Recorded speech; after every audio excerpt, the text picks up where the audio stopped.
Dans un monde de plus en plus globalisé, il est essentiel de saisir les opportunités offertes par l'investissement international. Que vous soyez une petite start-up ambitieuse ou une entreprise établie cherchant à se développer, attirer des investisseurs étrangers peut être une stratégie clé pour stimuler votre croissance, accéder à de nouveaux marchés et renforcer votre compétitivité. Alors que vous soyez à la recherche de capitaux, de partenariats stratégiques ou d'une expansion hors des frontières, cette rubrique vous fournira les informations nécessaires pour prendre des décisions éclairées et maximiser les opportunités offertes par l'investissement international. On reçoit pour vous Waliou Aïnen, il est entrepreneur. Avec lui, on parle d'entrepreneuriat, de comment s'ouvrir à l'international. Bonjour et bienvenue sur 5 sur 7 matin. Bonjour Eman. Comment allez-vous? Je vais très bien, merci. Mais c'est un plaisir de vous recevoir sur 5 sur 7 Le plaisir est partagé. Pour parler d'une thématique qui intéresse beaucoup d'entrepreneurs, sans doute de jeunes qui développent des startups ou même des entreprises confirmées, mais qui peinent à s'imposer sur la scène sous-régionale, continentale, voire internationale. Alors, on va rentrer tout de suite de plein pied dans le sujet. On va laisser tout ce qui est généralité liée à l'entrepreneuriat. Je pense que beaucoup savent désormais de quoi il est question quand on parle d'entrepreneuriat. Alors, quel avantage tire-t-on à s'ouvrir à l'international? En quoi est-il important? Je suis sur un marché local, je gagne énormément peut-être d'argent ou je développe quand même des solutions basées qui intéressent les gens au plan local. Ça va, je peux aller dormir tranquille. Non, pas du tout. Pas du tout, vous l'avez dit. Je vous remercie déjà de m'avoir reçu. Je salue les téléspectateurs. Alors, vous l'avez dit dans votre introduction, nous sommes dans une économie en fait un monde qui se globalise davantage. Il faut s'ouvrir à l'international. On a tout à gagner aujourd'hui à s'ouvrir à l'international. Quand vous vous ouvrez à l'international, vous avez la possibilité d'avoir accès à de nouveaux marchés. Vous avez la possibilité d'avoir accès à l'épineuse question du financement. Vous avez la possibilité d'avoir un réseau qui vous porte. Donc, voilà un peu ce que je peux vous dire sur l'utilité de s'ouvrir à l'international à tous les prix. Aujourd'hui, ce n'est plus quelque chose qu'il faut faire par hasard, mais c'est une nécessité pour toute entreprise, que ce soit à l'idée de start-up, que ce soit une entreprise confirmée, que ce soit même une grande entreprise. Alors, ce que nous allons dire, c'est la difficulté des petites entreprises ou des entreprises naissantes à pouvoir se connecter en fait à l'international. C'est ça, exactement. Parce que quand vous êtes une nouvelle entreprise, vous n'avez pas de l'expérience. Vous n'avez pas aussi, parce que s'ouvrir sur l'international, c'est un savoir-faire.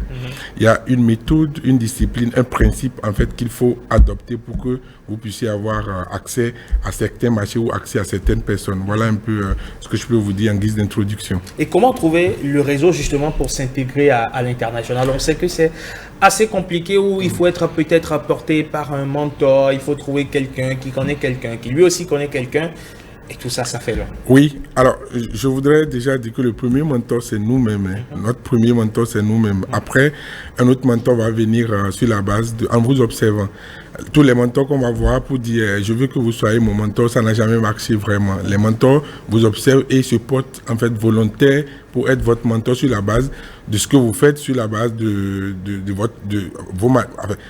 en gros, sur ce que vous faites, sur la base en fait de votre comportement, sur la base de ce que vous faites, vous pourriez avoir un mentor. Alors pour revenir sur votre question, déjà pour pouvoir s'ouvrir sur l'international, il faut être une entreprise qui est organisée. Il faut utiliser les nouvelles technologies en fait qu'on utilise aujourd'hui. Il faut que les gens puissent avoir accès à votre entreprise, même s'ils ne sont pas dans votre pays ou dans votre environnement immédiat. Après, on a besoin forcément de se positionner sur des secteurs d'activité en fait qui attirent des personnes à l'international, qui intéressent en fait des gens. Donc c'est ce que je peux vous dire de manière globale. Votre question c'était de savoir comment il faut le faire. Comment il faut le faire? Voilà. Donc on n'a pas les bons tuyaux. Oui, déjà il faut ce que moi j'ai l'habitude de ce qu'on appelle bon tuyau, c'est nous-mêmes d'abord en fait. L'actif qu'on a le plus cher pour une entreprise, c'est le nom qu'on porte. C'est notre passé. L'actif en fait, le plus cher que nous avons, c'est le nom qu'on porte. C'est le passé qu'on a, en fait, c'est ce que nous faisons comme action tous les jours et pour lesquels on pense parfois que les gens ne nous suivent pas. Et en règle générale, les gens vous suivent, ils savent un peu comment vous vous comportez et c'est en fonction de cela que vous aurez J'ai vu, vous avez passé tout à l'heure, avant de commencer la lutte contre la cybercriminalité. C'est un ensemble de choses en fait qui ne rendent pas facile la connectivité des jeunes. Enfin, ils passent beaucoup de temps à convaincre une personne qui va croire peut-être en eux, compte tenu de ce genre de choses et des choses en fait que vous avez dites tout à l'heure. Donc voilà ce que je peux vous dire. D'accord. Alors, si vous avez des conseils justement pratiques à donner à des jeunes qui viennent de créer des startups, qui viennent de rentrer dans le monde de l'entrepreneuriat et qui ont envie justement de pénétrer ce marché international, concrètement, vous leur dites quoi? Alors, pour répondre à votre question, vous l'avez dit, moi je suis entrepreneur et le parcours d'entrepreneur que je fais ne pourrait pas se faire sans mon ouverture à l'international. Mais il faut se former. Il faut se former sur comment on recherche en fait un partenaire à l'international. C'est un état d'esprit, c'est une manière de faire, c'est une manière de vivre en fait qui vous porteront, qui vous aideront à pouvoir avoir des partenaires. Puisque vous avez quand même de l'expérience sans doute en la matière, comment on fait? Je tape dans Google, bon, je recherche des partenaires à l'international, ou je vais sur Facebook, ou LinkedIn, ou Twitter, je fais comment?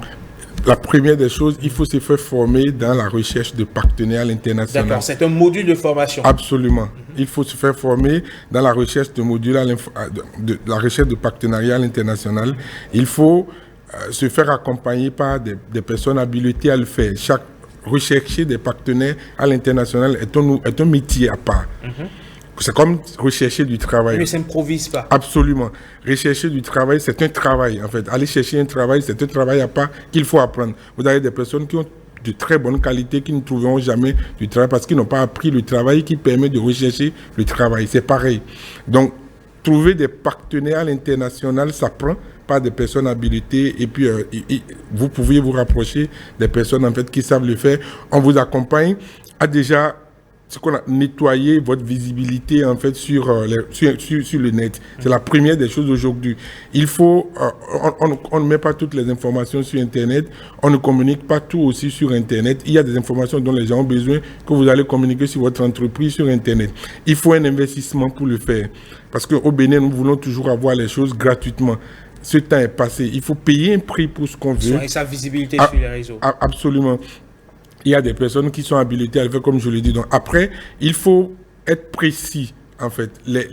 Si vous voulez, vous allez voir un partenaire, un investisseur, et il a l'impression que c'est lui qui vient vous sauver la vie, il ne vous suivra jamais. Parce que ce n'est pas ça le but. Le partenariat, c'est aller chercher chez une personne ce qu'on n'a pas et ce qu'on ne peut pas rechercher. Mais le partenariat, ce n'est pas d'aller voir une personne pour qu'il vienne vous sauver. Enfin, c'est pas comme si vous n'existez pas que sans lui. On ne parlera plus de partenariat en ce moment-là. On parlera d'assistance. Absolument. Donc, le partenariat, est-ce que vous avez quelque chose que lui n'a pas? Et lui, il a quelque chose que vous n'avez pas. Vous lui proposez, en fait, quelque chose en retour et il vous donne ce qui vous permet ensemble d'aller de l'avant. Donc, si vous ne partez... Ça se prépare. Si vous ne partez pas avec cette idée, en fait, ça ne fonctionnera jamais. On dit, la définition classique du partenariat, c'est deux entités, deux personnes, en fait, pouvoir faire quelque chose ensemble. Donc, si vous êtes déséquilibré dans la recherche de votre partenariat, le partenaire a l'impression que sans lui, vous ne bougerez pas, il ne sera pas intéressé en fait à être votre partenaire. Donc voilà un peu quelques conseils qu'on peut donner, on a passé qu'on peut donner très rapidement pour aider une personne à vous accompagner ou une structure à vous accompagner. Dans la notion de partenariat, vous devez garder en tête que l'autre aussi a quelque chose à gagner. Si ce n'est pas forcément financier, mais le gain n'est pas forcément financier en fait. Donc, il a quelque chose à gagner, vous présentez vos atouts, vous présentez vos faiblesses, et c'est comme ça qu'il vient, lui aussi avec ses atouts. Il ne faut pas croire qu'il a toutes les solutions, il ne faut pas croire qu'il a la solution à tous vos problèmes. Donc, une fois qu'il y a des personnes, des startups, ou des jeunes qui se lancent dans l'entrepreneuriat qui ne peuvent pas vous dire en fait leurs atouts réels par rapport à leurs projets et leurs faiblesses aussi. Comment voulez-vous qu'une personne puisse croire en vous quand vous lui dites que vous n'avez pas de faiblesse? Ça n'existe pas. Vous dites que tout va bien, que ça va, il faut juste que lui mettre de l'argent, que vous puissiez aller de l'avant. Personne ne vous suivra en fait comme ça, surtout des personnes à l'international qui ont de l'expérience dans ce genre de choses. Très bien. Est-ce qu'il est plus facile pour une start-up de percer ou d'aller rechercher ou de trouver du financement à l'international qu'une entreprise déjà confirmée? Quand on prend la notion de start-up comme une jeune entreprise naissante qui apporte une solution innovante. C'est très facile pour un start-up de pouvoir trouver des partenaires à l'international. Le tout dépend de ce que vous vendez. Le tout dépend de comment vous vous présentez. Parce que le problème qu'on a eu en Afrique pendant longtemps, c'est qu'on se présente très mal. Donc, ça dépend de comment vous vous présentez, ça dépend de comment vous vous vendez, et puis tout peut aller très vite. Moi, c'est ce qui nous est arrivé, nous. On a commencé, et puis on s'est fait accompagner, on s'est fait former, et puis comme ça, on est allé très vite, sans, aujourd'hui, compte tenu de notre environnement très difficile, sans d'ouverture à l'international, sans la possibilité d'attirer en fait des observateurs internationaux vers ce que vous faites, ce serait très très difficile pour vous d'aller de l'avant. Vous pourriez aller de l'avant, mais ce serait lent et peut-être parfois difficile. Et c'est comme ça que les initiatives s'étouffent dans l'œuf. Donc oui, les startups peuvent vraiment, aujourd'hui, ils sont beaucoup plus même indiqués en fait pour aller rechercher des partenariats à l'international. Sauf que ça s'apprend, sauf qu'il faut se faire former, sauf qu'il faut se faire accompagner pour que ça puisse aller très vite. Très bien. Vous m'avez confié que dans votre, justement, dans votre parcours, vous avez pu percer le réseau de la Turquie. On sait que la Turquie, c'est un pays qui essaie aujourd'hui de se positionner sur le continent africain en termes, évidemment, donc, de retombées économiques, en termes, je vais dire, d'investissement sur le continent. Et donc, vous organisez très bientôt une rencontre d'échange entre des hommes d'affaires béninois et des Turcs. Tout à fait, tout à fait. C'est d'ailleurs pour lever le verrou de la difficulté d'ouverture des entreprises à l'international que nous avons décidé d'organiser cet événement qui se passe du 15 juillet au 22 juillet en Turquie, où nous allons ramener des jeunes béninois, une cinquantaine de jeunes béninois. On a invité 150 investisseurs qui viennent de partout du monde entier. Ils viennent de la Suisse, ils viennent des États-Unis, où les jeunes béninois auront pour une fois hors du Bénin la possibilité de présenter en fait ce qu'ils font, de présenter leurs projets. Et là, on lève le verrou de la difficulté, de la longue procédure, de la recherche en fait de partenariat, et on permet de vendre le Bénin. Parce que, comme je vous l'ai dit, nous sommes très mal présentés en Afrique pendant toutes ces années. Je vais assurer moi-même le service de la présentation de notre cher pays, le Bénin, qui, depuis 2016, en fait, fait des transformations fondamentales et qu'il faut révéler au monde entier à tous les prix. Donc, il y aura du B2B? Il y aura du B2B. Nous allons faire la visite des entreprises. Nous allons visiter en fait les usines de transformation. Nous allons visiter les usines en fait dans le domaine informatique. Il y aura des B2B. Nous allons créer en fait des ateliers d'échange entre des personnes expérimentées et des jeunes moins expérimentés. On va créer des ateliers d'échange entre les personnes qui ont de l'argent à mettre et d'autres qui en ont besoin, ainsi de suite, ainsi de suite. Et le dernier jour, on fera aussi du tourisme. Et tout ça va se couronner par une soirée de gala. Très bien. Waliou, merci d'être passé sur 5 sur 7 matin, nous informer de tout ceci. Et si les jeunes ils sont sélectionnés, comment trier sur le volet ou Alors, il y a un appel qui est lancé en fait sur les réseaux sociaux partout. Nous avons pris le temps de préparer l'activité depuis janvier. Donc, il faut contacter un numéro pour pouvoir... Surtout pas de numéro. D'accord. Surtout pas.